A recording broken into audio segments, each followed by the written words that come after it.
ముందుగా అందరికీ శ్రీరామనవమి శుభాకాంక్షలు. ఈరోజు రాముల వారికి ఎంతో ఇష్టమైన పానకం, వడపప్పు, అలాగే సనుడి, ఈ మూడు కూడా ఎలా తయారు చేయాలో చూసేద్దాం రండి. ముందుగా పానకం తయారు చేసుకోవడానికి ఒక బౌల్లో నేను ఒక 1 కప్ అనేది బెల్లం వేసేస్తున్నాను. పానకం తయారు చేసుకునే ముందే మనం ఇక్కడ 2 టేబుల్ స్పూన్ నేను పెసరపప్పు తీసుకున్నానండి. పెసరపప్పు నానపెట్టేసుకుందాం. ఇవన్నీ కూడా మనం తయారు చేసుకునే లోపల పెసరపప్పు నానిపోతుంది. 2 టేబుల్ స్పూన్ రాత్రి నానపెట్టేసుకున్న బియ్యం ఇవి. ఎందుకంటే తడి బియ్యంతోనే సలోడి తయారు చేసుకుంటే చాలా మంచిది.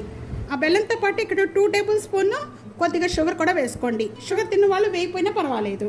మిరియాల పౌడర్ ఒక 1 టేబుల్ స్పూను సొంటి, ఇలాచీ పౌడర్ ఇలాగా పైనంతా తొక్క తీసేసుకొని ఇలాగ మెత్తగా చేసేసుకొని ఈ పౌడర్ వేసుకోండి. 1 టేబుల్ స్పూన్ తులసి ఆకు, మెయిన్ ఇంపార్టెంట్ తులసి ఆకులు కూడా యాడ్ చేస్తున్నాను. పెట్టే ప్రసాదం టేస్ట్ వస్తుంది. మెయిన్ సీక్రెట్ ఇది పచ్చకర్పూరం.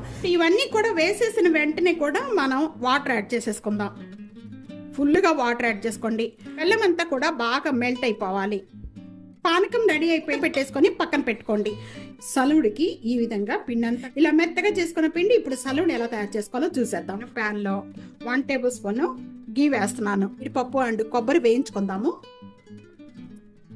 ఇలా వేగిన వాటిని మొత్తం కూడా రెండు కూడా ఒక బౌల్లోకి వేసేసుకుందాం. 1 కప్ మనం బియ్యం పిండి తీసుకున్నాము. 1.5 కప్ అనేది బెల్లం వేసుకోండి. 1.5 కప్ అనేది తురుముకున్న బెల్లం వేసేసుకోండి. 2 టేబుల్ స్పూన్ అనేది ఈ విధంగా వాటర్ పోసుకోండి.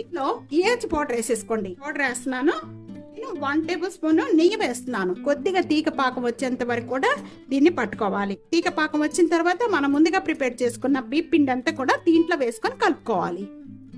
ఇలాగా తీగలాగా రావాలి. వేస్తూ కలుపుకుంటూ ఉండండి. నేను 1 టేబుల్ స్పూన్ అనేది దీంట్లో నెయ్యి వేస్తున్నాను. మనం ప్రిపేర్ చేసుకున్న జీడిపప్పు, కొబ్బరి దీంట్లో వేసేసుకోండి. బాగా ఒకసారి కలిపేసుకుందాం.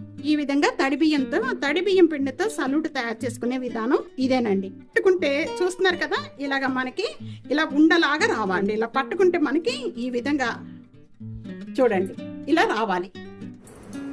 రాముల వారి ప్రసాదం రెడీ అయిపోయింది. ఇక్కడ చూస్తున్నారు కదండి, పెసరపప్పు, అలాగే ఇప్పుడు మనం తయారు చేసుకున్న సలుడి.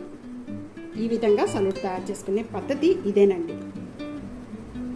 ఈరోజు శ్రీరామనవమి రోజు రాముల వారికి ఇష్టమైన ప్రసాదాలు పానకం అండ్ సలుముడి, వడపప్పు. వీడియో నచ్చితే కనుక వెంటనే సబ్స్క్రైబ్ చేసుకోండి, లైక్ చేస్తూ